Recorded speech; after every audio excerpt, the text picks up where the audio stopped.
ಒಳಗಡೆ ಇದ್ದಾಗ ಕಿತ್ ಗುಡ್ಡೆ ಆಗದೆ ಇರೋ ಈ ತಗಡ್ ನನ್ ಮಗ ಮಾಳು ಹೊರಗಡೆ ಬಂದ್ಮೇಲೆ ಗಿಲ್ಲಿ ಬಗ್ಗೆ ಬೇಜಾನ್ ಮಾತಾಡ್ತವನೆ.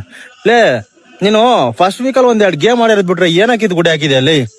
ಉತ್ತರ ಕರ್ನಾಟಕದ ಕಾರ್ಡ್ ಹಿಡ್ಕೊಂಡು ಪ್ಲೇ ಮಾಡೋ ಕಿತ್ತೋದ್ ನನ್ ಮಗನೇ. ಆಮೇಲೆ ಹೇಳ್ತೀಯ ನೀನು ಏನಂತ, ಉತ್ತರ ಕರ್ನಾಟಕ ಜನ ಅಳ್ತವ್ರಂತೆ, ಬಿಕ್ಕಿ ಬಿಕ್ಕಿ ಅಳ್ತವ್ರಂತೆ ಇವ್ನಿಗೆ. ಲೇ ಒಂದೇ ಒಂದು ಹಾಡು ನಿಂದ ಯಾವನ್ಗೂ ನೆನಪಿಲ್ಲ ಕಣೋ.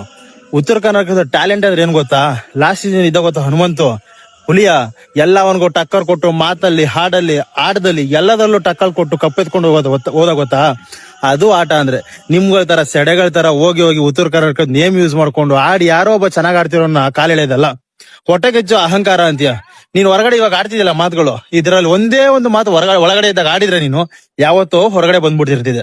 ಅಂಡ್ ಫಸ್ಟ್ ಆಫ್ ಆಲ್ ಏನ್ ಗೊತ್ತಾ, ನೀನು ಯೋಗ್ಯತೆನೇ ಇಲ್ಲ ನಿನ್ಗೆ. ಅಂಡ್ ಯಾರು ಗೆಲ್ಬೇಕು ಅಂತ ಹೇಳಿದ್ರೆ ಯಾರೂ ಗೆಲ್ಲಕ್ ಅರ್ಹರಿಲ್ಲ ಅಂತ ಹೇಳ್ತೀಯ. ಬಿಗ್ ಬಾಸ್ ಎಲ್ಲಾರನ್ನ ಮನೆ ಕಳ್ಸ್ಬಿಟ್ಟು ಈ ಅಪ್ಪನ ಒಳಗಡೆ ಕಳ್ಸಿ ಕಪ್ ಕೊಟ್ಟು ಕಳ್ಸ್ಬಿಡಿ. ಅದನ್ನೇನ್ ಟೀ ಕುಡಿಯೋ ಕಪ್ ಅನ್ಕೊಂಡಿದ್ದೀನಲ್ಲೇ ಗುಲ್ಡು.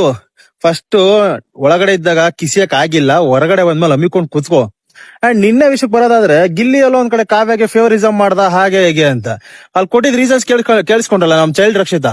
ಅವ್ಳು ಕೊಟ್ಟಿರೋ ರೀಸನ್ಗೆ ಲೆಕ್ಕದ ಪ್ರಕಾರ ಇಬ್ರು ನಾಮಿನೇಟ್ ಮಾಡಂಗಿಲ್ಲ, ಬಟ್ ಬಿಗ್ ಬಾಸ್ ರೂಲ್ಸ್ ಪ್ರಕಾರ ಯಾರು ಒಬ್ರು ಮಾಡ್ಲೇಬೇಕಿತ್ತು, ಮಾಡ್ದ. ಫೇವರಿಸಮ್ ಬಕೆಟ್ ಗಿಕೆಟ್ ಎಲ್ಲ ಮಣ್ಣಂಗಟ್ಟಿ ಎಂತದೂ ಇಲ್ಲ.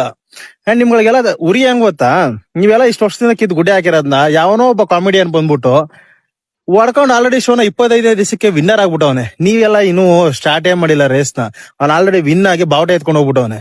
ಸೊ ಅರ್ಕೋಬಿಡ್ರಿ ಜಾಸ್ತಿ. ರನ್ನರ್ ಅಪ್ ಪ್ಲೇಸು ಖಾಲಿ ಐತೆ, ಏನಾದ್ರು ಕಿಸಿಯಕಾದ್ರೆ ಕಿಸ್ತು ರನ್ನರ್ ಅಪ್ ಆಗಿ, ಇಲ್ಲ ಅಮ್ಮಿಕೊಂಡ್ ಕೂತ್ಕೊಳ್ಳಿ.